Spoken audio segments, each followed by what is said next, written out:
నమస్కారం.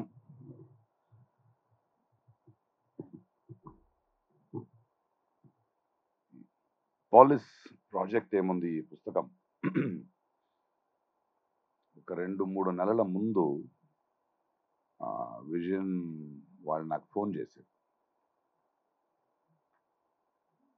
ఈ జైల్లో ఉన్న ఖైదీలు రాసిన ఈ లేఖని మీరు వీడియోలో చదవగలరా అని. చేస్తానన్నాను. ఆ తర్వాత ఏదో కమ్యూనికేషన్ గ్యాప్ వల్ల చేయలేకపోయా. అండ్ లక్కీలీ ఈరోజు ఆ పుస్తకం ఆవిష్కరణకి నేను వచ్చింది నాకు కొంచెం మనశ్శాంతిగా ఉంది. జైల్లో ఉన్న ఖైదీల్ని ఏదో చేశారని బంధించలేదు, ఇదేనా చేస్తారేమో అని బంధించారు. అదే వాస్తవం. పుస్తకం గురించి, జైల్లో నుంచి మాట్లాడుతున్న వాళ్ళ గురించి మాట్లాడారు. పుస్తకం గురించి మనకందరికీ తెలిసిన విషయమే. చందమామని ఎన్ని రోజులు బంధించగలరు? బంధిస్తే అందుకే నేను నా ఫ్రెండ్తో వస్తూ మాట్లాడుతూ రావణ్తో చెప్పా, ఒక పక్షిని పంజరంలో బంధిస్తారు, కానీ అప్పుడు కూడా ఆ పక్షి స్వేచ్ఛను కోరే పాటే పాడుతుంది. దాన్ని బంధించలేరు కదా మీరు. ఇప్పుడు అవసరం ఈ సభ. మన కోసం, అందరి హక్కు కోసం పోరాడుతూ గొంతు విప్పుతూ జైల్లో ఉన్నారు. అది ప్రాసెస్. బట్ నాకు చాలా ఇంపార్టెంట్ ఏంటంటే, ఒక సివిల్ సొసైటీ ఇలా కలిసి వాళ్ళకి అండగా ఉండడం.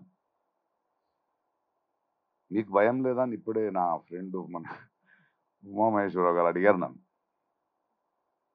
అంటే నేను రాసిన లేఖనే వాళ్ళని నియమించానండి. ఈ ప్రవాహంతో కొట్టుకుపోవడానికి చచ్చిపోయిన చేపలు చాలు, బట్ ఎదురీతి ఇవ్వడానికి ప్రాణం ఉండాలి. అలాంటి ప్రాణం ఉన్న చేప నేను అన్నా. అలాంటి ప్రాణం ఉన్న చేపలే మనం. ఈరోజు మాట్లాడాల్సింది why it is so important that we all have to stand, it is so important that we have to be the hope. అంటే రీసెంట్గా ఒక లేఖ రాశాను, ఎంతమంది చదివారో తెలీదు. I will tell my experiences with Umar Khalid. రీసెంట్గా ఒక సినిమా షూటింగ్కు నేను ఢిల్లీలో ఉన్నా. ఈ వక్ఫ్ బోర్డు కోసం అన్ని ఎంపీస్లు, పార్లమెంటేరియన్స్ అక్కడికి వచ్చారు. చాలా మంది నాకు ఫోన్ చేశారు, because I know lot of parliamentarians. ఎందుకు ఉమర్ ఖాలిద్ నాకు, I wanted to meet him. But నేను వెళ్ళి జైల్లో వెళ్ళి మీట్ చేయలేను. It becomes more focused. But I'm always in touch with their parents, వాళ్ళ ఫ్రెండ్స్. వాళ్ళ అమ్మ నాన్నను కలుద్దాం, ఈద్ అయ్యి కొన్ని రోజులు అయ్యింది. సో వాళ్ళ ఫ్రెండ్స్ కొందరు నన్ను తీసుకెళ్ళడానికి వచ్చారు. ఉమర్ ఖాలిద్ ఇంటికి వెళ్తున్నప్పుడు ఆ ఫ్రెండ్స్ని అడిగాను. ఎందుకంటే ఉమర్ ఖాలిద్ లాంటి వాడు ఈ రోజు కూడా వితౌట్ బ్రేకింగ్ ఉన్నాడంటే దానికి కారణం మీలాంటి స్నేహితులు ఆడికి ఉండడం వల్లే. వాళ్ళని అడిగా, మీరు 5 years నుంచి రోజు కూడా ఎవ్రీ మీటింగ్ 15 daysకి ఒకసారి, వీక్లీ వన్స్ ఆయనకు ఒక మీటింగ్ అయితే ఛాన్స్ ఇస్తారు. ఉమర్ ఖాలిద్ని ఎలా చూసుకుంటున్నారంటే వీళ్ళు, ఉమర్ ఖాలిద్ డిసైడ్ చేస్తాడు ఈ నెక్స్ట్ మీటింగ్ నువ్వు రావద్దు, ఆడిని పంపించు అని. ఎందుకు ఇంత ఒక్క మీటింగ్ కూడా మిస్ అవ్వలేదంటే వాళ్ళు ఒక కథ చెప్పారు. ఒక 17 వయస్సు కుర్రోడు తను చేయని తప్పుకి జైలు పాలయ్యి, ఆయన కోసం వాదించేవాళ్ళు, ఆయన చూసేవాళ్ళు, ఆయన కోసం పోరాడేవాళ్ళు ఎవరు లేక, he spent more than 20 years in jail. 20 సంవత్సరాల తర్వాత ఆయన రిలీజ్ చేశారు, 37, 38. ఆ తిహార్ జైలు ఎలా ఉంటుందో, ఎందుకంటే మా ఉమర్ ఖాలిద్ పోయాడు కదా అని ఆయన్ని వీళ్ళు ఫ్రెండ్స్ వెళ్ళి కలిశారు. మాకు కొంచెం డీటెయిల్స్ ఇస్తావా అంటే, ఆయన వీళ్ళని చూసి ఒక 3-4 నెలలు 6 నెలలు చూసుకుంటారు, ఆ తర్వాత వదిలేయండి అని. అలా కాదండి, ఏంటి అలా వదిలేయండి, 6 నెలల తర్వాత కలుద్దాం.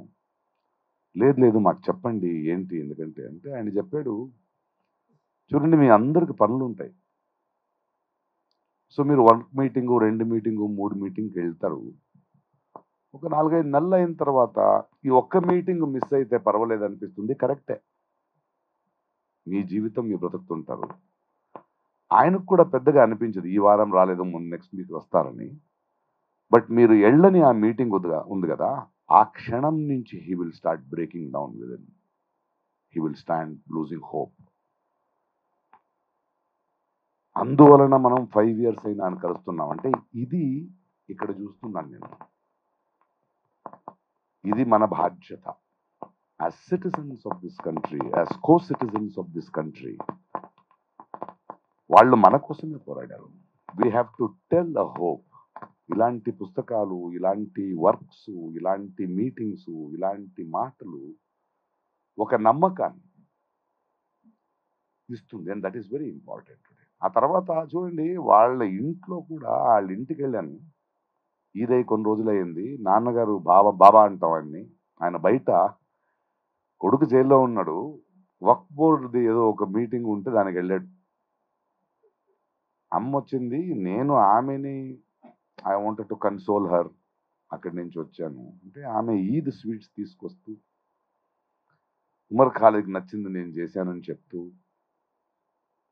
ఆమెని నేను పలకరిస్తూ ఏదో మాట్లాడాలంటే, నాకు నమ్మకం ఉంది న్యాయాంగంలో నా కొడుకు బయటొస్తాడని మాకు చెప్తుంది ఆమె. అదయిన తర్వాత నాకు చాలా టచింగ్ అన్నింది వాళ్ళ నాన్న. నాకప్పుడు ఉమర్ ఖాలిద్‌కున్న రెసిలియన్స్, ఆ ఉమర్ ఖాలిద్‌లో ఉన్న ఆ belief in thing and the spirit ఎక్కడి నుంచి వచ్చిందని తెలిసింది. ఎలా అంటే, వాళ్ళ నాన్న వచ్చారు, మాట్లాడుతూ ఉన్నాం.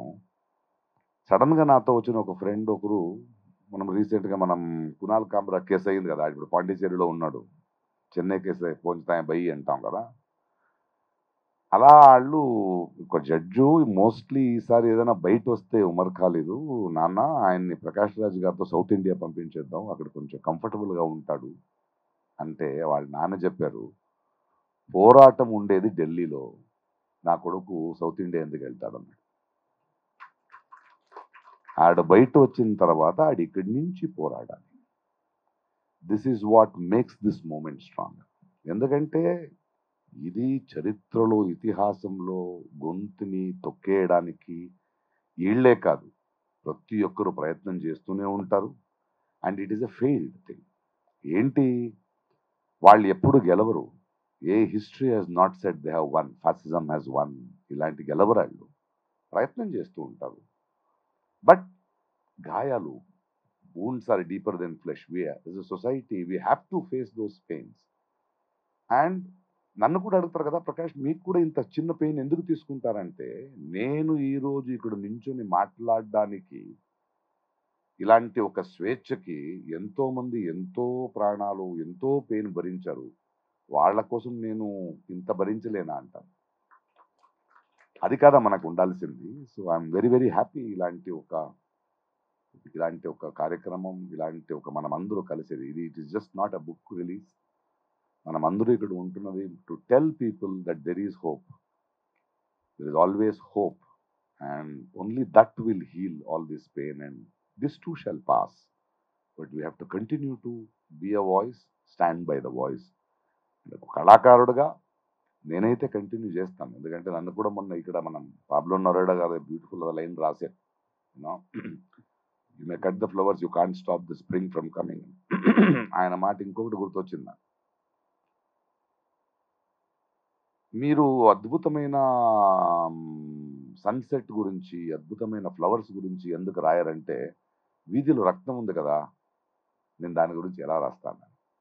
రీసెంట్గా ఒక పాలెస్టీనియన్ పోయం చదివాను. ఆయన చెప్తాడు, నేను రాసే కవిత్వంలో రాజకీయం ధ్వనించొద్దంటే నాకు పక్షుల పాట వినబడాలి. పక్షుల పాట వినబడాలంటే యుద్ధ విమానాల రోదన మూగబోవాలి అంటే.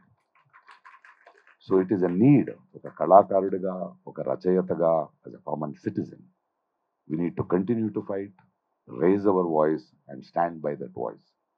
ఎందుకంటే రేపు ఇతిహాసం రాసేటప్పుడు, చరిత్ర రాసేటప్పుడు, they may forgive those who made the mistake, they will never forgive who were silent. I don't want to be silent. ఎందుకంటే నువ్వు మౌనంగా ఉన్నావంటే you are on one side అని అర్థం. You have to speak up.